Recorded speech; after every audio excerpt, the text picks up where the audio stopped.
Every year. That's something that's another thing that I So learned you from. grew. How much did you grow year over year? Do you know yet? I've grown, I've tripled my followers this year on Instagram because Okay, I was very like, nice. I'm in the mid 400s now. Okay. And for the longest time, I couldn't even get past 200. It was Okay. kind of teetering. So I remember when I couldn't break 100 and then, or I should say double to triple. I I couldn't break like 200.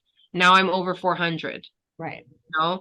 I still have a small following on TikTok, but I know that for my TikTok, I'm specifically targeting youth. Okay. So the following that I have is from the last seminar that I did. Okay. So I have about 26 or 27 followers because the kids followed me, right? Nice. On there, I'm just posting little things to keep them engaged. Right. Because they'll LinkedIn, grow up. They will grow up and they will spend right. money. But LinkedIn, I wanna start working with a bit more. So I'm gonna show you Do you some know stuff. your income? Did you track your income? Like, have you had 10% increase in revenue this year? Because I know you've I've been doing I've had well. more than 10%.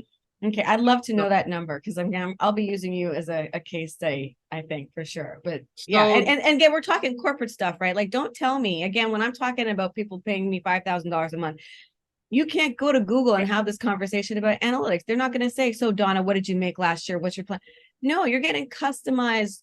This is what corporations do. And like you said, Donna, I know you weren't doing this before me and you wouldn't have done it because what small business owner is going to think to look this deep into it? And it doesn't even really have to take long.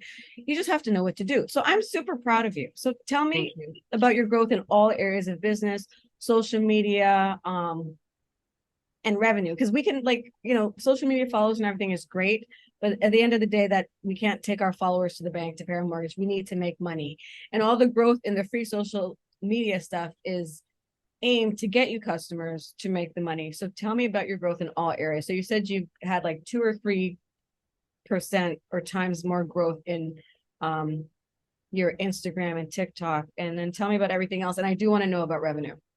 You don't Okay, have to be so specific with numbers. I just right. need to know percentage of I growth. mean, revenue, I wouldn't even know how to, it's like 30 times what I was making before, right? Like I'm still not where I want to be. I have projections to get to where I want to be, and I've looked at like my profit margins, my ROI.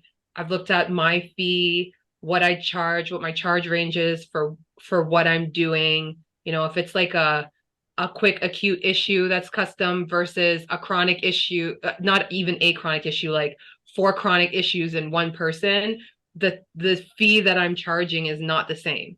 Got it. Yeah. So I have a range. I've had to come to terms. I feel like honestly the biggest thing I did was grow into my own skin as an entrepreneur and believe I always believed in what I've done, but now when you go to my website, my shit looks official. When you go to my Instagram, my shit looks official. When you go to my TikTok, my shit looks official. When you hear me pitch, my shit looks official. When I'm vending, like everything looks official. My Growing, growing. right. And it's like whether this blows into being like a huge beast or it gets smaller, no matter what, when you look at it, it's like, oh, that's official. And that's what I wanted. All my T's are crossed, all my I's are dotted. So And you it's have invested a lot in terms of time and resources. Like a lot of yeah, people get to the stage where you are like, I've done enough webinars, I've done enough training. It's time to put it into action and to make money. I don't need to learn anymore. And I think that you have done that, and not just in your marketing, but with your budgeting and these other different entrepreneurial programs that you've been invested in. So congratulations and kudos to you because you have put in the work. thank you. Yeah, you've invested the time and the resources. So you get in what you put, you get out what you put in, right? That's what they say. You reap what you sow. So yeah, tell me about so your revenue 30 times growth. Nice. Sexy stuff. Yeah. So I'm trying to my goal is to pass six figures next year Okay. based on like the consultations and the seminars. Primarily the seminars. The consultations, wanted to I really want to create change. And I feel like everyone's talking about, oh, sustainable, sustainable, reduce your carbon footprint. Okay, but what about the carbon inside of us? Where Wow. everyone's talking about all the carbon, the gas emissions and stuff. What about the CO2 that's building up inside us? All the inflammation that's building up inside us. Why don't you reduce that shit? You know what Donna, I mean? that's a great ad right there. Like that right there. I'm sending you this recording. Kimbe, That's really nice. it pisses me off because when I'm applying for It's a these things, great they're like, "Oh, hook. you're It's a not great hook. sustainable."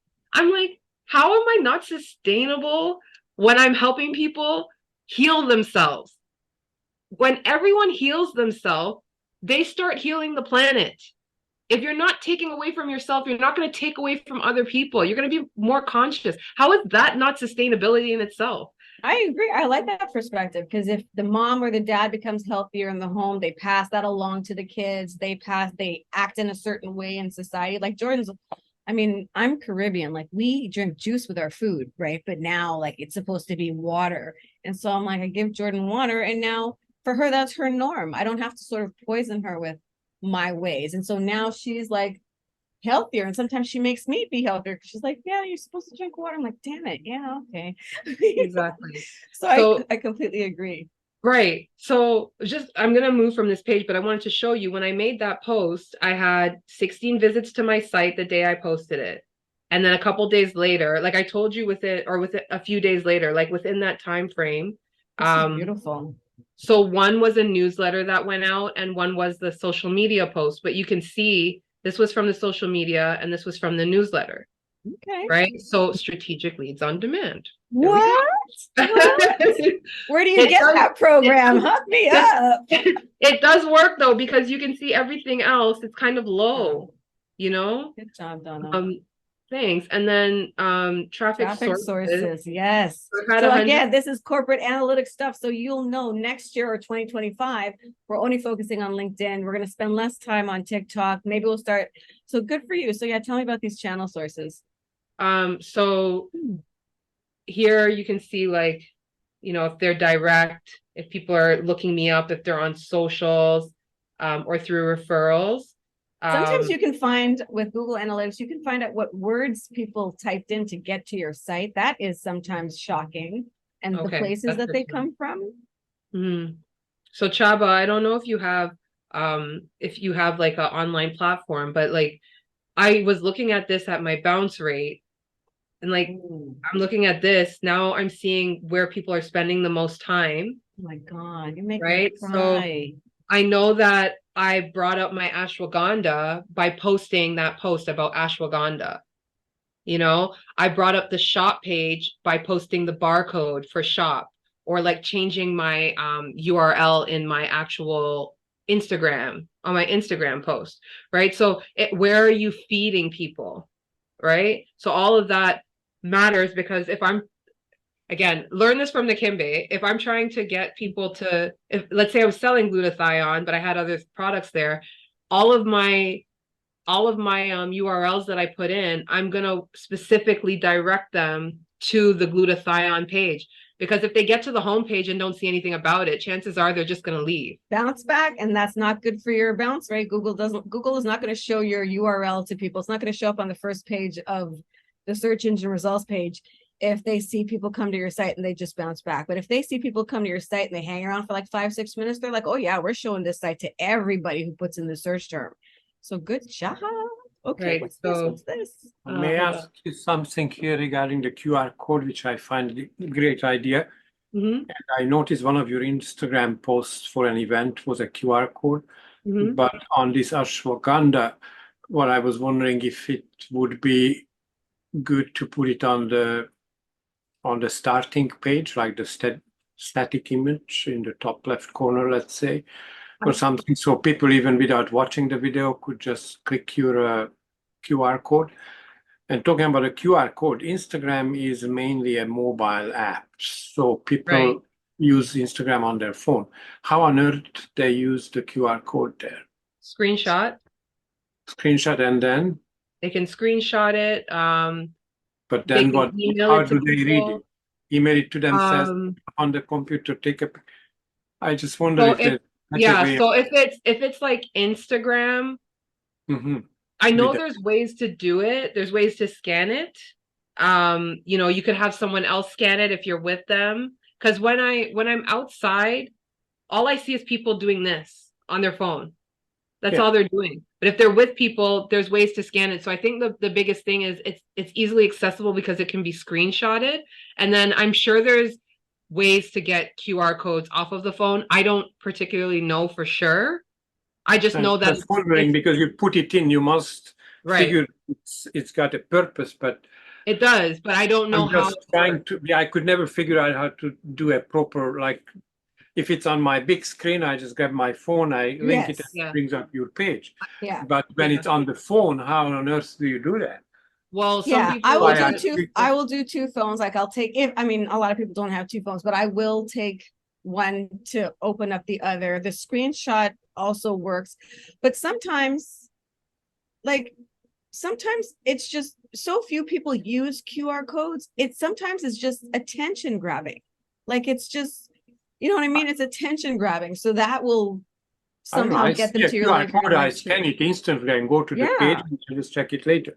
But it But is yeah, weird. If you're I just on have your a phone, pad, you just I gotta could save it. pull it up on an iPad and take a picture. But if you are just walking around with a phone, Yeah, I you just just gotta you- screenshot you it. can don't know how you picture people using it. That's what But even my, after you screenshot it, how would they open it? Well, here's the thing. I would For have to me, send when it I to think you. about that, if it's passing, because remember, Kimberly's been saying you only have a very short time to engage people.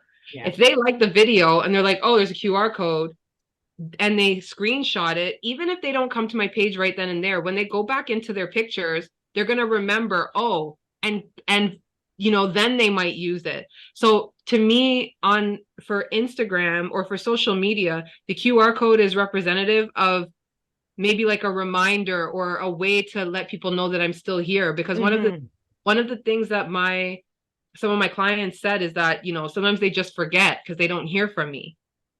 Right. So I know that when I did that post, there was an influx with traffic to my website, whether people were scanning that QR code or looking me up or tapping a link, they went. Maybe they were reading the actual comments and clicked it. I know it translated to conversions on my website. Mhm. So I'm actually gonna look up how they can do that because I'm gonna make a post about it. If you see our QR code, Yeah, use if you this. figure it out, that would be a good Right. piece of information. Yeah. But no, for that- You can me, share it with us next week. Next time we meet.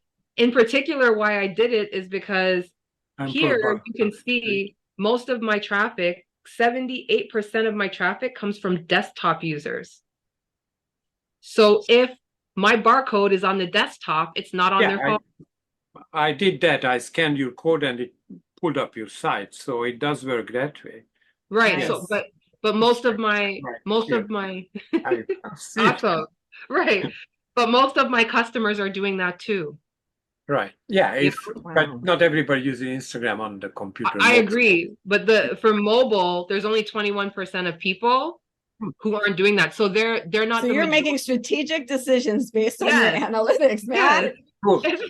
And let's try to figure out how to use it on a mobile. That is Yes, fixed. I'm going to figure that out. Yeah, but I'm research that saying and tell us. it's still it is translating. How And is you said the translating? link is on your bio. Now that's the question. Why is it on the bio, not in the bio?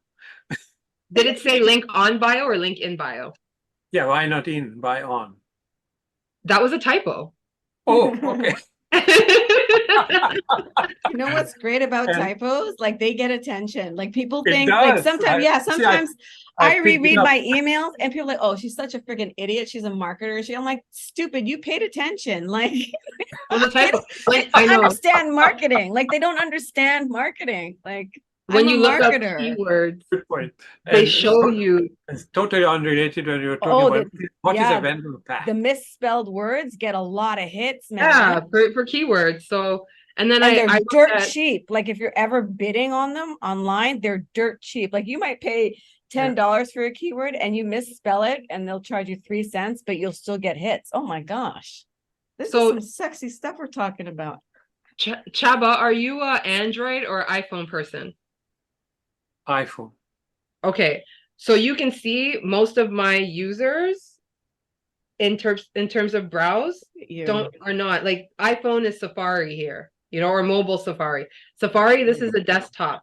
Chrome, this is probably desktop. It says mobile Safari here, you know? also know when they're visiting because like they're visiting when they're on desktop, so they're likely looking at when they're at work, right? Right. Mine is Chrome on my iPhone. That's my default. I don't like Safari, so I use Chrome on iPhone. So I would show up in the big one. Right. And I do remember working my corporate job and like, you know, you're sitting at work, you have to be working, you're a little bored. So you go on, you do other things. People put their social media on their computers. And the thing is, I don't This is think that amazing stuff. I don't think that the desktop users are people who are out of touch with social media. I think it's like middle-aged people who use social media and have it on their work computer, right? Because no one's sitting at home after work on their computer just using Instagram. That's not how it works. So yeah, so I look here and then, you know, I see Windows, I see Mac, I see, so this is the iPhone, this is Mac. So there are a lot of people using iPhones and Mac, you know? So one of the things I might do is like a video showing iPhone, QR code, how to get it. Android, QR code, how to get it. Because Androids, I'm sure there's something in the Android phone that will allow you to do something with the QR code when it pops up.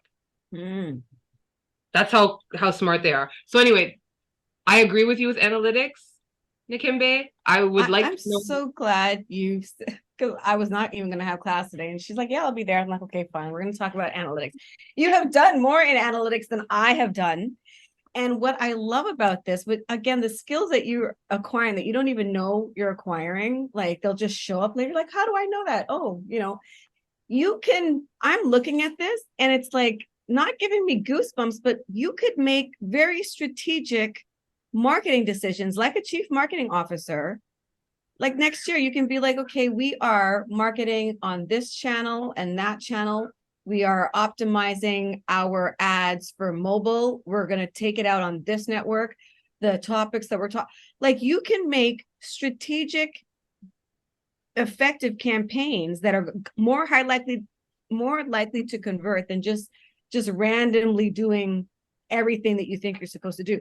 Like the information you have now, you can make really strategic marketing decisions when you are ready to move to paid ads. You're like, we're not advertising on that channel. We're advertising on this channel. We're optimizing for Mac and iPhone users. We have 2 different codes for this, for that. We're going to be using videos, doing this. This is what we're doing in January and February. We're having this QR code, doing this promotion, and it's going to go to that page. And then we're putting out a blog post and a newsletter because we know, statistically speaking, we get like 100 visitors at a 2% conversion rate. You can now talk and make strategic, smart marketing, effective decision, like precise, until you start making enough money where you can get software and analytics and data to do this all. But I don't even think you know the gold mine of information that you went through here today. Like I started this meeting by saying, I don't have anything prepared for analytics because I didn't even think I was going to continue on with this. And Donna's like, yeah, no, I'm going to show up. And you did my job today. You did a presentation on analytics. But do you see now how moving forward, you can be like a chief executive, a chief marketing officer? Like, you know, more things like, oh, I'm going to post on TikTok. That's not fucking marketing. What you're doing is marketing. This is real corporate marketing. I didn't know that last year, though. Congratulations. I didn't know which demographic, what I was engaging on what channel. I didn't know any of that stuff. You know, all I knew was I looked at my analytics. I saw how many people came to my site. I saw how high my bounce rate was. And I said, I need to make a change. So I fixed my website and I started posting differently. And I'm still figuring it out because I still need to convert these into paid leads. Right. Yeah. I'm getting the leads. It's a start. You have to start somewhere. You have to like crawl before you walk before you run. Okay. Exactly. Very nice. Wow. Thanks. Okay. So I wanted to show you. Oh, one question. Do you know what your bounce rate was and what it is now? Yeah, the screen on that. Look at that right now. I just can't see like the screen on that. What page people bounce back and how many and how long. Where? Oh, bounce She rate? had it up there in a minute ago, a couple of minutes ago. Yeah, I just can't see it because Zoom is like covering my screen. Can you Yeah, move it? there you go. Yeah, leave it like that and go to, I think it was under traffic somewhere. Okay, let me see. Hold on, let me try. Bounce. Okay, so this is just for today. Yeah. If I do, let's say year to date, This is good stuff. 51.4. But year to date, I've had 1,600 people look at my site, Nice. Wow. right? So 54%. Okay, so remember, you're going to track all this. You're going to write this down in an Excel sheet so that next year at this time you can track growth. Or actually, these things I think can probably track growth. Well, whatever. You want to track growth. That's the No, point. it does track it, but it has like unique visitors. I have over 1,000 unique visitors, right? Okay. And then if I do last 30 days for the bounce rate, it's starting to drop. Nice. Very good. Wow. Good. So yeah, I mean, people are still visiting. It's just I've specifically put money into figuring out why it's not converting into sales because I want this to do the work that I'm out here doing when I'm bending and I'm, talking to all these people. So yeah. Wow. And yeah, it's good because now that you know what to look at, you know what to tweak. So you're like, our bounce rate is shit. How do we improve it? And then you do it. So that's really good, babe.